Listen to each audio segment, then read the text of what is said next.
बात कथावाचकों की जाति की हो रही है और अब कथावाचकों की कमाई तक आ गई है। तो कुछ कथावाचक आप देख रहे हैं, जया किशोरी, कुमार विश्वास और मुरारी बापू।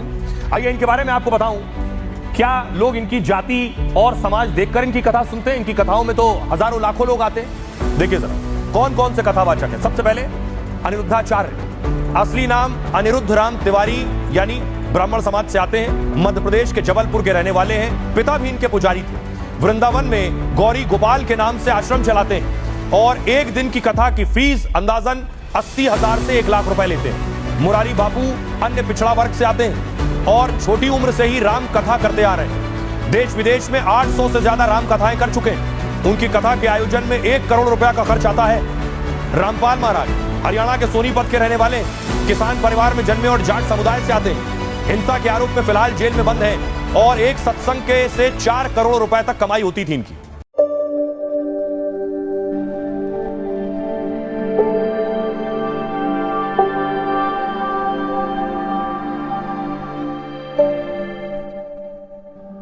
नमस्कार दोस्तों, स्वागत है आपका फिर से हमारे एक नए वीडियो में।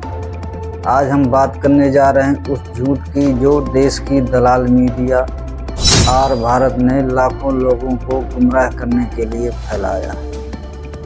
क्या वाकई संत रामपाल जी महाराज के एक सत्संग में 4 करोड़ की कमाई होती है, या ये है एक गहरी साजिश धर्म और सच्चे ज्ञान को दबाने की? आइए सबसे पहले देखते हैं ये वीडियो। तो बात कथावाचकों की जाति की हो रही है और अब कथावाचकों की कमाई तक आ गई है। तो कुछ कथावाचक आप देख रहे हैं, जया किशोरी, कुमार विश्वास और मुरारी बापू। आइए इनके बारे में आपको बताऊं, क्या लोग इनकी जाति और समाज देखकर इनकी कथा सुनते हैं? इनकी कथाओं में तो हजारों लाखों लोग आते हैं। देखिए जरा कौन कौन से कथावाचक हैं। सबसे पहले अनिरुद्धाचार्य, असली नाम अनिरुद्ध राम तिवारी, यानी ब्राह्मण समाज से आते हैं। मध्य प्रदेश के जबलपुर के रहने वाले हैं। पिता भी इनके पुजारी थे। वृंदावन में गौरी गोपाल के नाम से आश्रम चलाते हैं और एक दिन की कथा की फीस अंदाजन 80,000 से 1 लाख रुपए लेते हैं। मुरारी बापू अन्य पिछड़ा वर्ग से आते हैं और छोटी उम्र से ही राम कथा करते आ रहे हैं। देश विदेश में 800 से ज्यादा राम कथाएं कर चुके हैं। उनकी कथा के आयोजन में 1 करोड़ रुपया का खर्च आता है। रामपाल महाराज हरियाणा के सोनीपत के रहने वाले, किसान परिवार में जन्मे और जाट समुदाय से आते हैं। हिंसा के आरोप में फिलहाल जेल में बंद हैं और एक सत्संग के से 4 करोड़ रुपए तक कमाई होती थी इनकी। देवकीनंदन ठाकुर उत्तर प्रदेश के मथुरा जिले के रहने वाले हैं और इनका जन्म एक ब्राह्मण परिवार में हुआ। एक दिन की कथा की फीस 1 से 1.5 लाख रुपए लेते हैं। अगला नाम है भोले बाबा उर्फ नारायण साकार। बाबा का असली नाम सूरजपाल है। पिछले दिनों हादसा हुआ था, आपको याद होगा। यूपी के एटा में एक दलित परिवार में जन्मे। एटी में उनके 24 से ज्यादा आलीशान आश्रम है और उनके हर सत्संग में करोड़ों खर्च होते हैं। अगला नाम है जया किशोरी का। राजस्थान के सुजानगढ़ के ब्राह्मण परिवार में जन्मी है। कोलकाता में पली बढ़ी, बचपन से कथा कर रही हैं और हर कथा के लिए 10 से 12 लाख रुपए जया किशोरी फीस लेती हैं। देखिए इन दलाल पत्रकारों की बेशर्मी, जो खुद शराब कंपनियों और राजनीतिक पार्टियों की जेब में है। वो आज संत रामपाल जी पर इल्जाम लगा रहे हैं कि सत्संग में 4 करोड़ की कमाई होती है।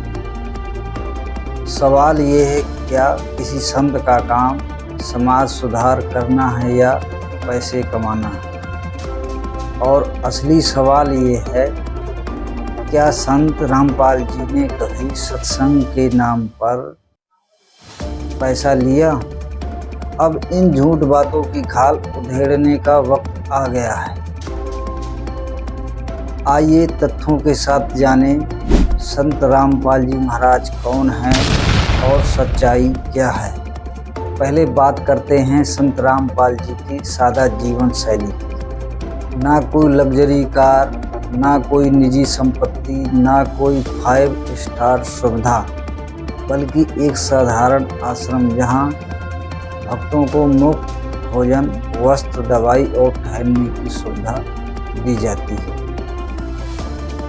एक पैसा भी डोनेशन के नाम पर नहीं लिया जाता। मैं पिछले 9 साल से सत्संग में जा रहा हूँ। आज तक किसी ने 1 रुपए की मांग नहीं की।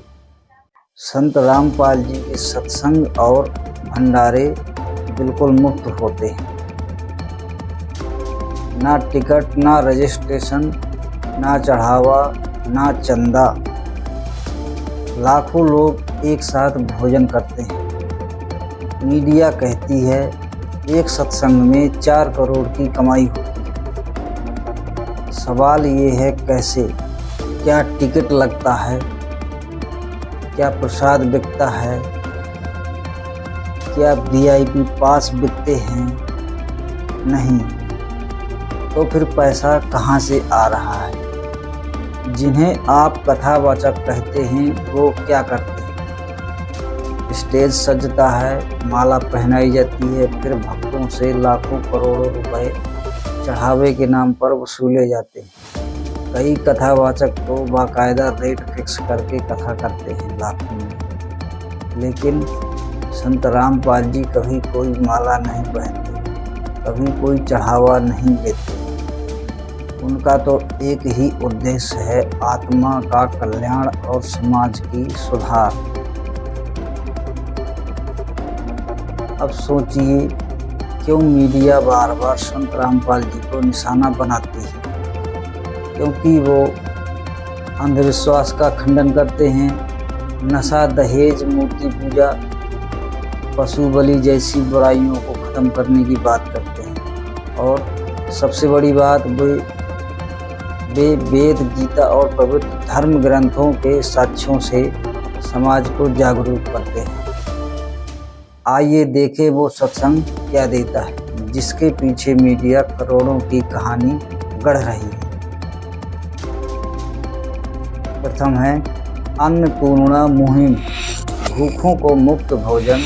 इसमें गरीब और असहाय लोगों के लिए रोटी, कपड़ा, मकान और शिक्षा आदि चीज़ों को उन तक पहुंचाई जा रही है। इसमें संत रामपाल जी महाराज ने एक नारा बनाया है कि रोटी, कपड़ा, शिक्षा और मकान हर गरीब को देगा कबीर भगवान। दूसरा नंबर है रक्तदान शिविर।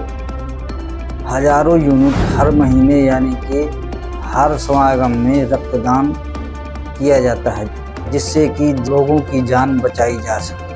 नशा मुक्त समाज, करोड़ों लोगों ने संत रामपाल जी महाराज का ज्ञान सुनकर नशे को त्याग दिया और त्याग भी रहे।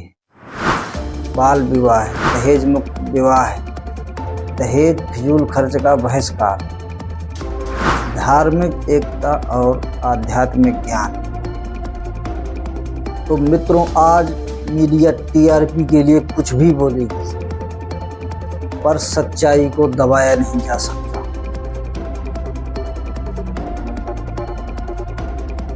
हम आपसे निवेदन करते हैं, खुद पढ़िए, जानिए, समझिए।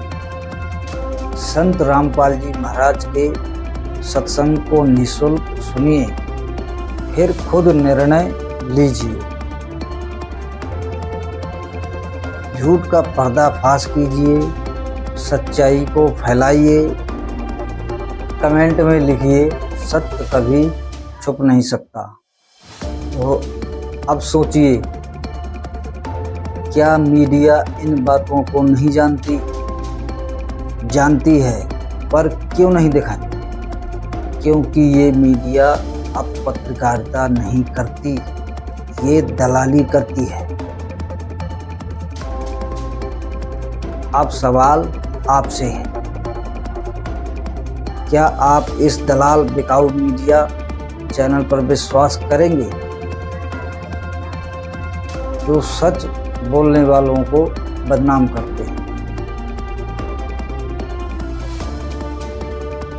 अगर कोई 4 करोड़ कमाकर भी लाखों युवाओं को व्यसन मुक्त कर दे, अगर कोई व्यक्ति बिना पैसा लिए करोड़ों लोगों की सोच बदल दे, तो ऐसे संत को हम क्या कहेंगे?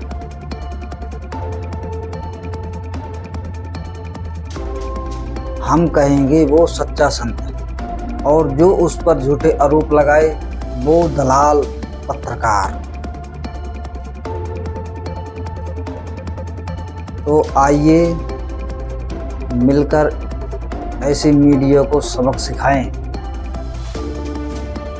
तो दोस्तों, इस वीडियो को ज़्यादा से ज़्यादा शेयर करें, उन पत्रकारों को टैग करें जो झूठ फैलाते हैं। दलाली छोड़ो और सच्चाई को अपनाओ और संत रामपाल जी को जानो, तभी भारत विश्व गुरु बनेगा।